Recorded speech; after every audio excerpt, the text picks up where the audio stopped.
আন্দোলন শুরু হয় 15 তারিখে।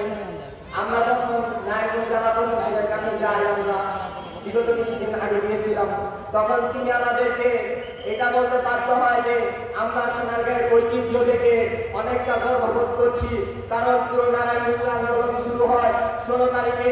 কিন্তু আমরা সোনারগাঁ থেকে খবর পেয়েছি কিছু সংখ্যক ছেলে পেলে সোনারগাঁয়ে 16 তারিখে এক মহাবিপ্লব গড়ে তোলে। তো আমরা বলতে চাই যে বেশি মানুষ লাগে না, গাম্ভীরতা, সাহসিকতা, অন্যায়ের বিরুদ্ধে রুখে দাঁড়ানোর জন্য কিছু মানুষ হলেই চলে। পুরো নারায়ণগঞ্জে যখন আন্দোলনটা হয় তখন সর্বপ্রথম সোনারগাঁয়ে সরকার পক্ষীয় যারা দোসররা ছিল, সরকার পক্ষীয় যারা পাঁচটা গোলাপ ছিল, তারা পুরো সোনারগাঁয়ে সর্বপ্রথম আমাদের উপর হামলা করে। তো তারা এটা বলতে বাধ্য হয়েছে যে না, সোনারগাঁয়ের মানুষ তাদের ঐতিহ্য ধরে রেখেছে। তো আমরা তখন তাদেরকে আশ্বস্ত করলাম যে দেখেন জেলা প্রশাসক, আমরা সোনারগাঁয়ের মানুষ, মন থেকে সোনার মানুষ, কিন্তু মনে রাখবেন সোনার মানুষ যেমন হয়েছি, সোনারগাঁ যেমন প্রতিষ্ঠা করেছি, সোনারগাঁ যেমন দোষর মুক্ত করেছি, আমরা আবার আশ্বস্ত করতে চাই সোনারগাঁয়ে যে বা যারা কোন দলীয় ব্যানার নিয়ে আপামর ছাত্র জনতা মাজলুমদের উপরে অন্যায়, অত্যাচার, চাঁদাবাজি, নৈরাজ্য করবে, আমরা সবাই নিজ নিজ অবস্থান থেকে দাঁড়িয়ে করব, প্রতিবাদ করব, কারণ এটা আমাদের ইমানের অঙ্গ। আল্লাহ রাসূল সাল্লাল্লাহু আলাইহি ওয়াসাল্লাম বলেছেন যে নিজ অধিকার আদায়ের জন্য সংগ্রাম করা যায়। আমাদের অধিকার আমাদেরকে আদায় করে নিতে হবে, আপনার অধিকার আপনাকে আদায় করে নিতে হবে।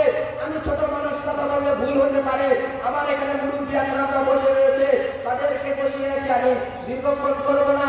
কিন্তু আমি আবার একটি কথা বলতে চাই যে সোনারগাঁয়ে কোনো ষড়যন্ত্র চলবে না। অনেক ষড়যন্ত্র করেছেন আজকে আমাদের আল্লামা মামুনুল হক সাহেব আসতেছে, যাকে কিনা পুরো এশিয়া মহাবিশ্বে একজন ছাত্র নেতা ধরা হয়, যাকে কিনা পুরো এশিয়া মহাদেশে একজন আকাবির হিসেবে গণ্য করা হয়, তাদের সোনারগাঁও থেকে ষড়যন্ত্রমূলক ভাবে অপমানিত করা হয়েছে। কোথায় তোমরা? আজ আসো, দেখো সে বীরের বেশে সোনারগাঁও আসতেছে।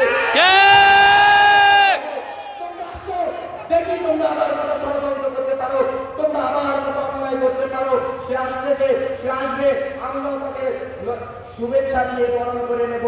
আমি আমার বক্তব্য এখানে শেষ করে